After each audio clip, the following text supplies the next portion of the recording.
So guys हमारे पास एक और क्वेश्चन है, कैलकुलस का सवाल है ये। तो देखो, एक्चुअली तुम इसमें फंक्शन ही निकाल सकते हो, ठीक है ना।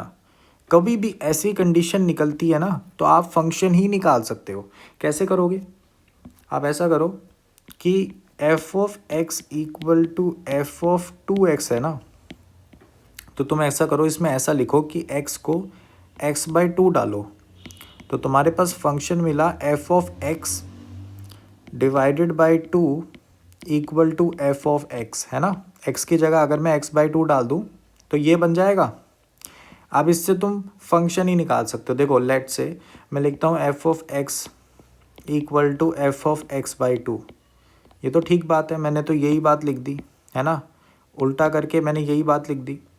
अब देखो, इसमें फर्दर पुट करते जाओ कि मैंने अब इस पे ये चीज़ अप्लाई करनी है कि क्या करना है कि अगर इनपुट को मैं हाफ कर दूं तो वो बराबर ही रहता है, ठीक है। तो इसका मतलब अगर मैं इस इनपुट को फर्दर हाफ कर दूं तो वो बराबर ही रहेगा। तो ठीक है, एफ ऑफ x/4 बराबर है, सिमिलरली एफ ऑफ x/8 बराबर है, एंड सो ऑन, चलता जाएगा ये। लास्ट में अगर मैं लिखूं तो मैं लिमिट लगा के लिख सकता हूं कि एफ ऑफ x/2 की पावर n है, ठीक है। ये सारे बराबर हैं। तो अगर मैं फर्स्ट और लास्ट को लिखूं तो एफ ऑफ एक्स जो है वो limit n tends to infinity F of X divided by 2 की पावर n, ठीक है। अब तुम अगर देख रहे हो कि डिनोमिनेटर जो है वो इन्फानाइट जा रहा है, ये तो कोई कांस्टेंट है ना, x रियल वैल्यूज़ में है, तो बेसिकली ये चीज़ इन्फिनिटी जा रही है, डिनोमिनेटर इन्फिनिटी जा रहा है, तो ये ओवरऑल इनपुट जो है ज़ीरो पॉजिटिव की तरफ जानी चाहिए। तो इसका मतलब मैं इसको ऐसे लिख सकता हूँ कि ये पूरी चीज़ एफ ऑफ 0 पॉजिटिव है, ठीक है। क्लियर है। और अगर तुमने इस सवाल को अच्छे से पढ़ा तो तुम्हें पता है कि एफ जो एक कॉन्टिन्यूस फंक्शन है रियल नंबर्स की डोमेन में, ठीक है। अगर वो रियल नंबर्स की डोमेन में कॉन्टिन्यूस है तो इसका मतलब कि F of 0 positive, F of 0 and F of 0 negative बराबर होने चाहिए कॉन्टिन्यूस होने के लिए। सही बात है कि नहीं? सही बात है कि नहीं? ठीक है। तो यहाँ से पता लगता है कि अगर ये ऐसे है ना, एफ ऑफ एक्स इसके बराबर है, तो वो एक्चुअली एफ ऑफ 0 के बराबर है। क्लियर है? ठीक है।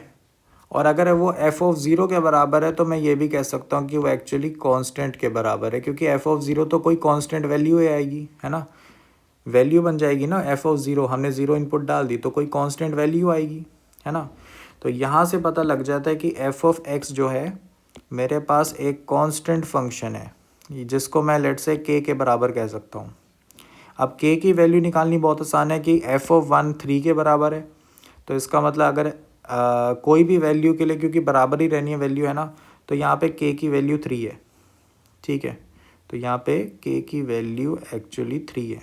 तो ये फंक्शन निकल गया। एफ ऑफ एक्स अगर तुम देखोगे तो वो भी यही आएगा कि तुमने क्या करा, इस एफ ऑफ एक्स की जगह 3 डाल दिया, तो तुम्हारे पास बन गया एफ ऑफ 3, और इनपुट चाहे जो मर्जी आंसर तो 3 आना है। तो एफ ऑफ एक्स लगा लो या जितने मर्जी बार कॉम्पोजिट कर लो इस फंक्शन को, आंसर 3 ही आएगा। तो एक्चुअली ये इंटेग्रल कुछ भी नहीं है, इंटीग्रेशन क्या बन गई कि देखो आपके पास क्या था, इंटीग्रेशन -1 से 1 F of x D x. तो एफ ऑफ एक्स तो तुम्हारे पास 3 है, तो 3 बाहर निकल गया, इंटीग्रेशन -1 से 1 डी एक्स, और इस इंटेग्रल की जो वैल्यू है वो 2 निकल के आती है, बहुत आसान है ना। तो इसकी वैल्यू 2 आती है, तो 3 × 2 6 तुम्हारे पास आंसर आ गया। बहुत ही आसान क्वेश्चन है। बट अगर तुमने ऐसा सवाल कभी पहले नहीं करा, ये देख रहे हो ये जो मैंने करा है ना, और ये 0 पॉजिटिव पे आया, फिर उसको हमने कॉन्टीन्यूस फंक्शन देखा कि कॉन्टीन्यूस है तो ये इसके बराबर है, तो कांस्टेंट फंक्शन है ना। तो ये हमने, अगर तुमने ऐसा कोई सवाल पहले नहीं करा जिसमें ये कंडीशन और कॉन्टीन्यूस है, तो ये सवाल थोड़ा मुश्किल लगेगा। लेकिन अगर आपने ये पहले करा है तो बड़ा ही आसान है, सिंपल स्टेप्स हैं, फंक्शन ही कांस्टेंट आ जाता है ना। तो आई होप सो ये वैरायटी समझ आ गई होगी क्वेश्चन की। मिलते हैं और क्वेश्चंस के साथ।